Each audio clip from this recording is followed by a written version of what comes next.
Hello, everybody, and welcome to MRLPlan.ai. My name is Scott Blanford, and I'm the CEO of MRL Plan. And I'm going to give you a brief overview of our system and what we have completed so far. When you log into the system, you're originally going to see this dashboard page. You can see my total assigned task, my completed task, if I had anything overdue, the active number of machines. We have a great little chart here that's kind of showing you what you're completing on a daily basis. Last Friday, 10 tasks got completed there. If I take a look at plants, so we're a multi-plant or warehouse situation, depending on how you think about it. And within each plant, you can put in the plant address, the operating days. So these are the days that it's open. If you notice, my Phoenix plant is open on Saturday, while my Scottsdale one is closed on Saturdays. And then you can also add into it exceptions. And we can add an exception for, Memorial Day coming up here, right? We're going to be closed Memorial Day. So no um, events, tasks will be created for that particular day. Going back to plants. Now, within each plant, you can have machines. And here is all my machines. But if I want to look at my Scottsdale machines, there's my Scottsdale one. And then Phoenix looks like I just have one, right? Or I can look at all of them. Okay. Because we can upload it from a manual, right? So if we're going to go ahead and we're going to look and we're going to then go ahead and I'm going to go get this out of my demo directory here. And then here is the manual here. I think it's 40 or 50 pages long. All right. So you'd have to read that and try to figure out what the maintenance schedule is going to be. But we're going to go ahead and upload this.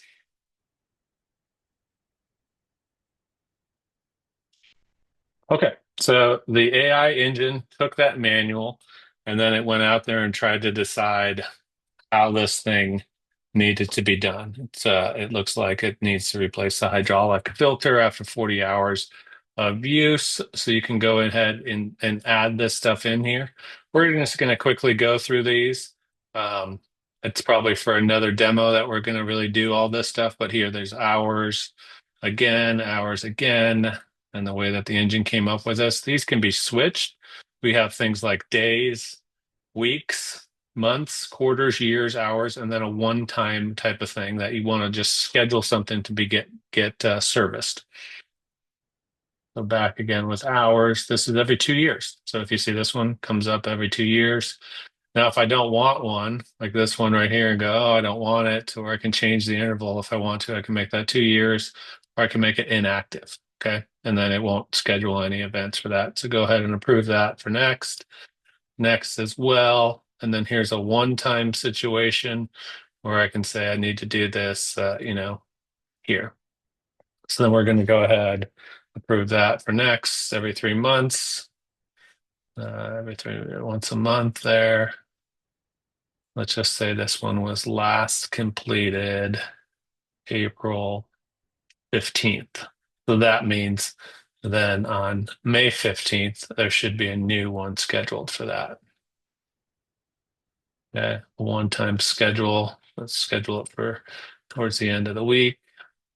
This one's every quarter, and then another one time, another one time, and then we're going to finish. Okay.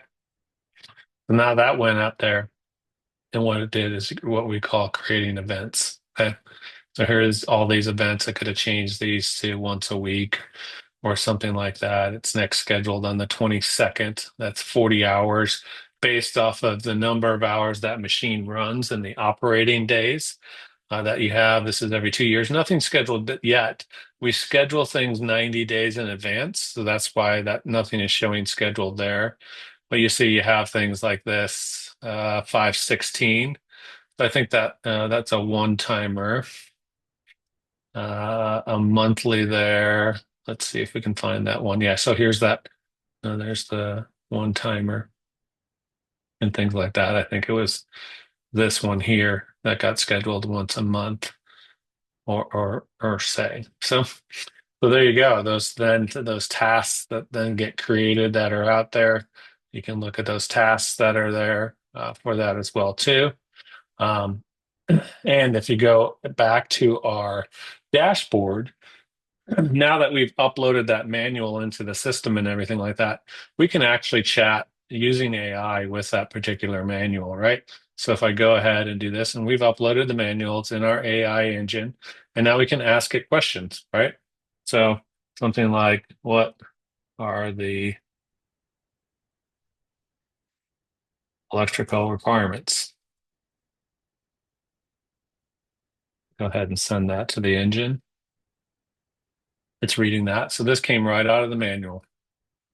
That information there, I can follow it up.